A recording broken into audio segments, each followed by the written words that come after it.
Everyone, அஸ்ஸலாமு அலைக்கும். Welcome to my channel. இன்னும் ஒரு யூஸ்ஃபுல்லான வீடியோ ஒன்றுல உங்கள் எல்லாரையும் சந்திக்கிறதுல ரொம்பவே சந்தோஷம். இந்த வீடியோவில் நோன்பு காலங்களில் அதிக நேரம் கிச்சனில் நிற்காம ரொம்பவே ஈஸியான மெத்தடில் ரொம்பவே டேஸ்டியான இறைச்சி ரோல் எப்படி செய்யலாம்னு பார்க்கலாம்.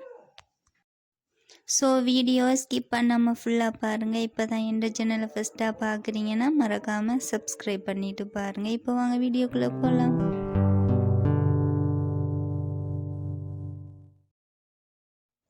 ஒரு மிக்சிங் பவுல் எடுத்துக்கொள்ளுங்க.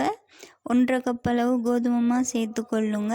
சேர்த்துட்டு 1 கப் அளவு தண்ணி எடுத்து தண்ணியை கொஞ்சம் கொஞ்சமாக சேர்த்து ஒரு விஸ்கு வச்சு கட்டிகள் இல்லாதபடி கரைச்சி எடுத்துக்கொள்ளுங்க. உங்களுக்கு விஸ்கு வச்சு கரைக்கிறது கஷ்டம்னா நீங்கள் தாராளமாக பிளெண்டர் யூஸ் பண்ணலாம். பாருங்கள், இந்த மாதிரி கரைச்சி எடுத்துக்கொள்ளுங்க. இப்போ இதுக்கு தேவையான அளவு உப்பு சேர்த்து மிக்ஸ் பண்ணி கொள்ளலாம். இந்த மாவை அள்ளி ஊற்றும் போது இந்த மாதிரி கன்சிஸ்டன்சியில் இருக்கணும். இதுதான் கரெக்டான பதம். ஸ்டவ்வில் ஒரு பாத்திரம் இல்லைன்னா ஒரு பேன் வச்சு தண்ணி ஊற்றி கொள்ளுங்க. தண்ணி நல்லா கொதி வந்ததுக்கு அப்புறமா இன்னொரு பேன் எடுத்துக்கொள்ளுங்க. கொஞ்சமாக ஆயில் ப்ரஷ் பண்ணி விட்டு கொள்ளுங்க. அடுத்ததாக நாம் கரைச்சி வச்சிருந்த மாவை ஒரு கரண்டி மாவு எடுத்து இந்த மாதிரி ஊற்றி கொள்ளுங்க. வீடியோவில் பார்க்குற மாதிரி ஊற்றி கொள்ளுங்க. இந்த மாதிரி பேன் ஃபுல்லாக வர மாதிரி ரொட்டேட் பண்ணி விட்டுக்கொள்ளுங்க.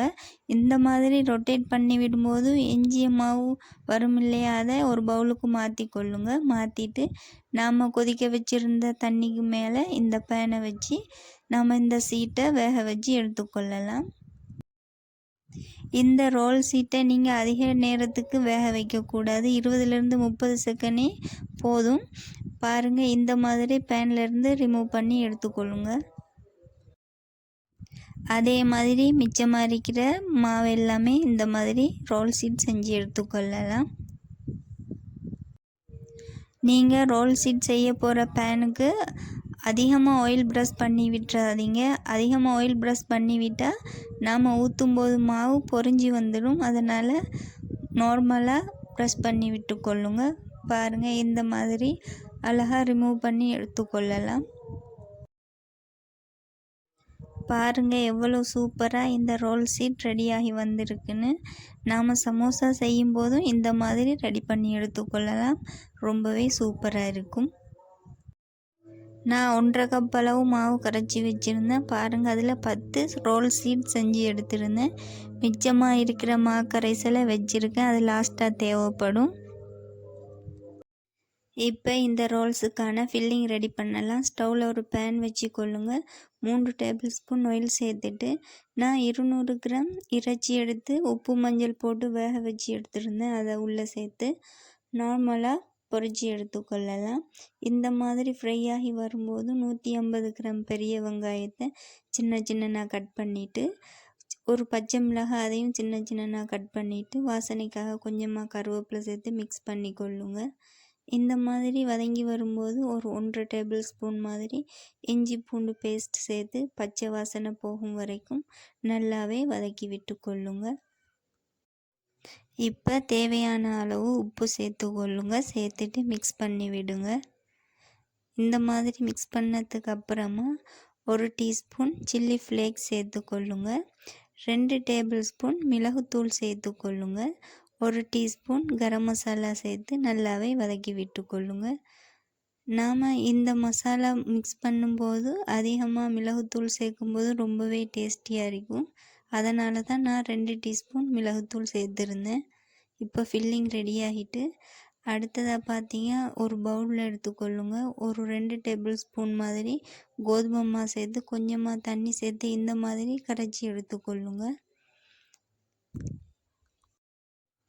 இந்த மாவு எதுக்காக கரைச்சி எடுத்துன்னு பார்த்தீங்கன்னா உங்களுக்கு வீடியோவில் பார்க்கும்போது லாஸ்ட்டாக விளங்கும்.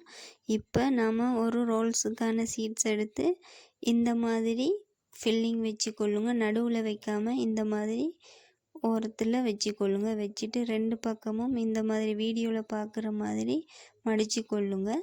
மடிச்சுட்டு இந்த மாதிரி சுற்றி எடுத்துக்கொள்ளுங்க.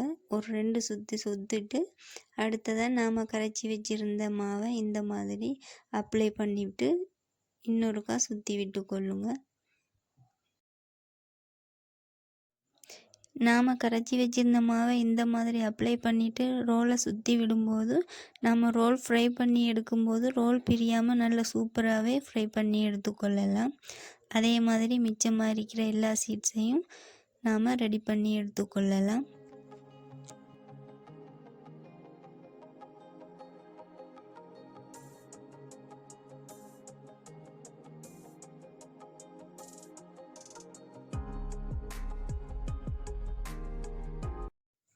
இப்போ எல்லா சீட்ஸுக்கும் ஃபில்லிங் வச்சு இந்த மாதிரி ரோல் சுற்றி எடுத்தாச்சு. பாருங்கள், இந்த மாதிரி இருக்கணும். அடுத்ததாக பார்த்தீங்கன்னா நம்ம ஆல்ரெடி இந்த ரோலுக்கான சீட் ரெடி பண்ணும்போது சீட் ரெடி பண்ணிவிட்டு மிச்சமாக இருக்கிற மாவை நான் வச்சுருந்தேன்னு சொன்னீங்களே, அதில் இந்த ரோலை டிப் பண்ணி எடுத்துக்கொள்ளுங்க. டிப் பண்ணிவிட்டு நாம் பிஸ்கட் தூளில் இந்த மாதிரி பிரட்டி எடுத்துக்கொள்ளுங்க.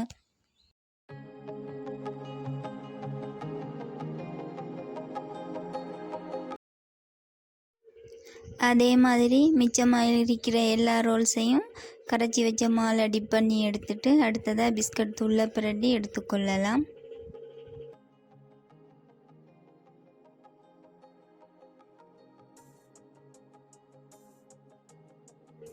இப்போ பார்த்தீங்கன்னா சூப்பராகவே எல்லா ரோல்ஸையும் பிஸ்கட் தூளில் பிரட்டி எடுத்தாச்சு. அடுத்ததாக நீங்கள் எந்த பாத்திரத்தில் ரோல்ஸ் பொரிக்க போகிறீங்களோ அந்த பாத்திரத்துக்கு ஏற்ற மாதிரி ஆயில் சேர்த்துக்கொள்ளுங்க. ஆயில் நல்லா ஹீட் ஆனதும் ரோல்ஸை போட்டு பொரிச்சு எடுத்து நாம் எந்த உணவாக இருந்தாலும் ஃப்ரை பண்ணி எடுக்கும்போது முக்கியமாக அடுப்பு மீடியம் ஃப்ளேமில் வச்சு ஃப்ரை பண்ணி எடுத்துக்கொள்ளுங்க. அப்போ தான் பர்ஃபெக்டாகவே நமக்கு இந்த ரோல்ஸ் கிடைக்கும். இப்போ எல்லா ரோல்ஸையும் ஃப்ரை பண்ணி எடுத்தாச்சு. அடுத்ததாக ஒரு பிளேட்டுக்கு மாற்றி கொள்ளலாம்.